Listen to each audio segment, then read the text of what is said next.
Saudara-saudari, selamat berjumpa lagi dengan saya, Pastor Sipri Wagung SVD, dalam renungan singkat hari Minggu Paskah ke-6. Sumber inspirasi kita pada hari ini adalah Injil Yohanes bab 14 ayat 15 sampai 21. Hari ini menggemakan atau menyampaikan kembali kepada kita bahwa Tuhan beserta kita.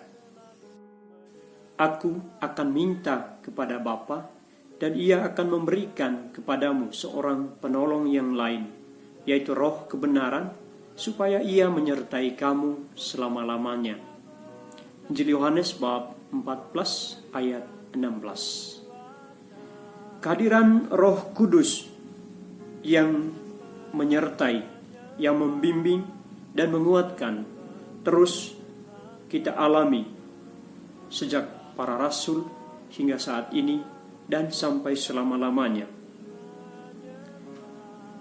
Dalam bacaan pertama, kita mendengar cerita karya pewartaan Diakon Filipus di tengah penduduk Samaria yang berhasil berbuah karena bimbingan dan pertolongan Roh Kudus, sehingga mereka semua yang mendengar pewartaannya memberi diri dibaptis. Kita pada saat ini pun, sampai saat ini, terus mengalami bahwa karya dan pertolongan serta bimbingan Roh Kudus itu terus kita alami. Sebab kalau tidak, di hadapan tantangan, hambatan, di hadapan kebencian terhadap kita para pengikut Kristus, tentu saja kita sudah lari atau meninggalkan iman kita. Namun Roh Kudus itu terus menyertai, menguatkan, dan menginspirasi kita untuk menemukan jalan keluar yang tepat dari setiap persoalan, tantangan, dan hambatan. Saya sendiri pun sangat yakin akan penyertaan Roh Kudus, akan kehadiran Allah yang selalu menyertai kita. Kehadirannya tak hanya menyelamatkan, tetapi juga menghibur hati yang gundah di tengah cobaan kehidupan. Di Kalimantan Tengah, suatu hari saya mengalami sebuah peristiwa yang naas. 2 kali mengalami kecelakaan sepeda motor dalam sehari.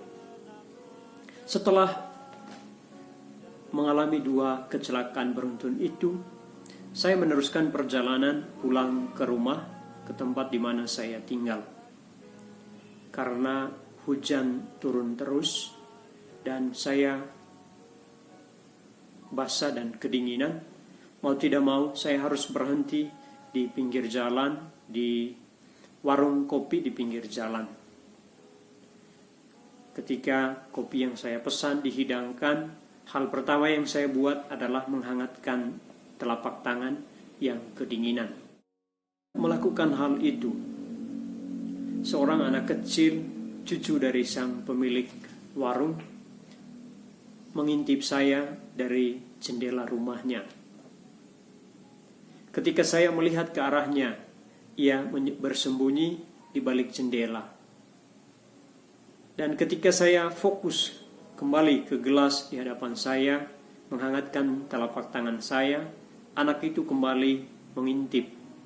Dan ketika saya berbalik ke arahnya, ia bersembunyi. Dalam hati saya berpikir, kayaknya anak ini sedang mengajak saya untuk bermain. Karena itu saya mencari saat yang tepat supaya pandangan kami bisa langsung bertemu. Dan saya akan berencana membuatnya kaget. Dan itulah yang terjadi. Ketika dia mengintip, saya berbalik ke arahnya dan mengagetkannya. Lalu suara tawalah yang terdengar, dan itu menggemaskan. Karena dia tertawa, maka saya pun ikut tertawa. Lalu saya mengajaknya untuk duduk bersama saya, di mana saya duduk meskipun saya basah. Ketika dia datang, dia duduk di samping saya, dan saya menanyakan namanya, dan seterusnya. Lalu tiba-tiba kakeknya menceritakan bahwa anak yang bernama Adi itu pernah mengalami kecelakaan, itu ditabrak ke mobil dan ia selamat melalui sebuah perjuangan yang panjang, sebulan dirawat di rumah sakit. Mendengar itu saya tertegun dan bersyukur bahwa bisa berjumpa dengan anak yang selamat dari kecelakaan itu. Lalu saya pun kemudian merenungkan apa yang terjadi beberapa jam sebelum saya berjumpa dengan anak itu, bahwa saya pun selamat dari 2 kecelakaan yang sangat berbahaya.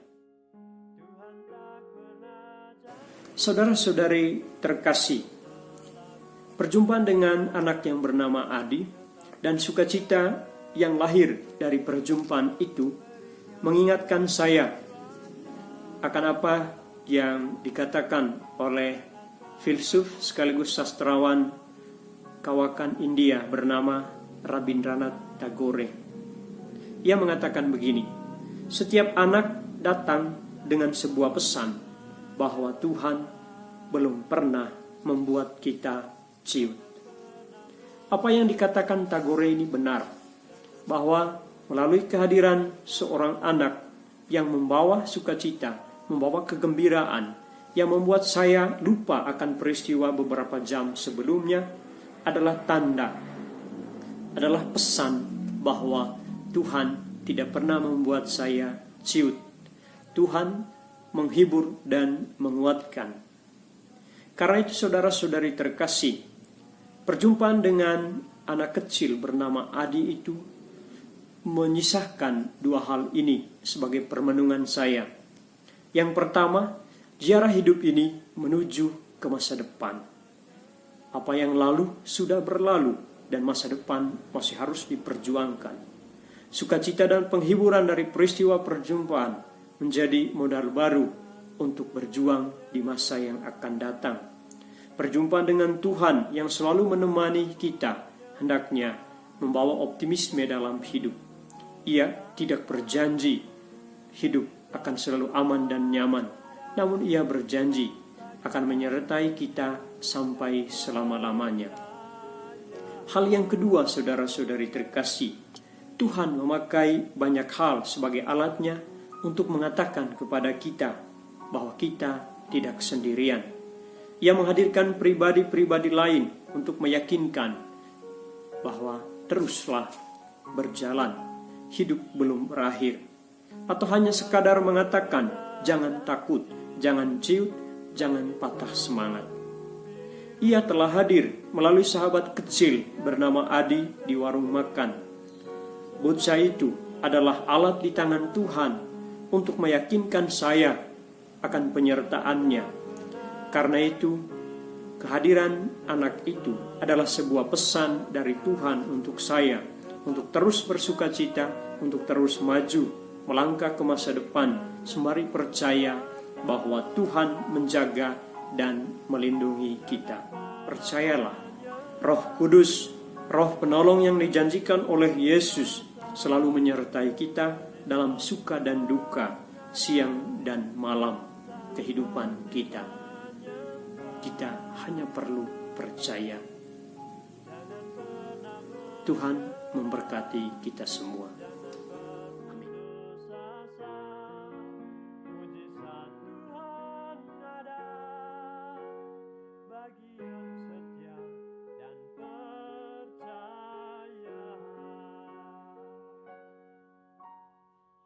Mujizat Tuhan ada bagi yang